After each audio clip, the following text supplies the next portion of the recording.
ఉపదేశమును మొదట మీకు అప్పగించితిని. అదేమనగా లేఖనముల ప్రకారము క్రీస్తు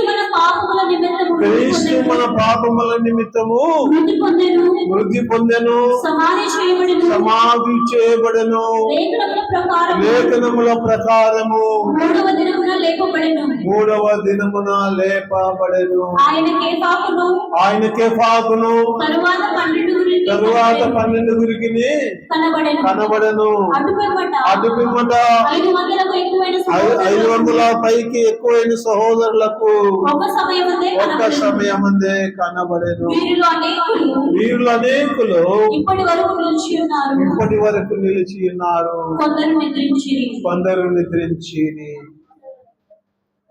చూడన్నమ్మ, ప్రియమైన దేవుని బిడ్డలారా, దేవుని వాక్యము సెలవిస్తున్నది, నాకు ఇవ్వబడిన ఉపదేశము ముఖ్యమైనదిగా ఎంచుకొని దేవుని వాక్య ప్రకారం జీవిస్తున్నాను, నమ్ముతున్నాను. నాకు గొప్ప ఆనందము, రక్షణ ఆనందము, సంతోషము పరలోక రాజ్యములో ఉన్నది.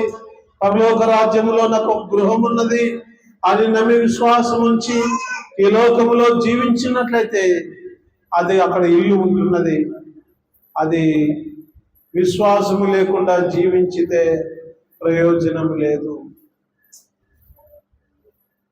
పేరుకు మాత్రమే క్రైస్తవుడు, నామకార్థ క్రైస్తవుడుగా మనము బ్రతికినట్లయితే దేవుని సన్నిధిలో మనము ఎలాంటి తీర్పును పొందుతామో మీరు అందరూ తెలుసుకోవాలని సెలవిస్తూ ఉన్నాను. ఎందుకనగా ఈ లోకంలో బ్రతకడం చాలా కష్టం, జీవించడం చాలా కష్టం. ఇదంతా ఇల్లు సారుకి ఇల్లు, సారుకి ఇల్లు, సారు కట్టుకుంటాడు అనే బాధ. ప్రేమైన దేవుని బిడ్డలారా, నేను ఎక్కడున్నాను? గుడిసెలో ఉన్నాను, అద్దె ఇంట్లో ఉన్నాను. 7 గంటలకి ఇక్కడికి వస్తే మీకు తెలుస్తుంది. ఒంటికి వస్తారా మరి ఏమి ఎక్కడ అనేది.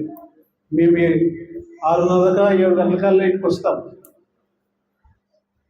మీకు ఏమి తెలియదు, ఆ బాధలు మాకు తెలుసు. బాత్రూమ్ కట్టుకోవాలంటే ఇన్ని రోజులు ఇంట్లో ఉన్న మనసం కూడా బాత్రూమ్ ఏంటి కట్టాలా? ప్రేమైన దేవుని బిడ్డలారా, దేవుని కృపను బట్టి కష్టం మీద, చాలా ప్రయాసం మీద బాత్రూమ్ కట్టుకున్నాం. అది బాత్రూము దేవుడు మనకిచ్చిన కృప. కాబట్టి కుమారుడు ఇమ్మానుయేలు ఎంతో కష్టపడ్డాడు. నిజంగా కుమారుడు ఎంతో పని చేసి దేవుని సన్నిధిలో దీవించబడ్డాడు, ఆశీర్వదించబడ్డాడని నేను నమ్ముతున్నాను.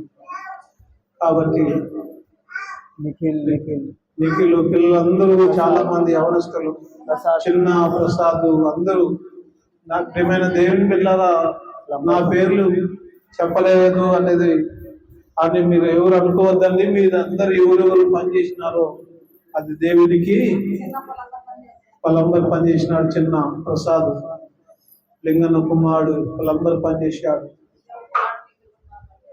నిఖిలు మరి పని చేసినాడు. కాబట్టి ఎవరు పని తగ్గట్టుగా వారికి దేవుడు ఏమన్నదమ్మా బహుమానం ఉన్నది.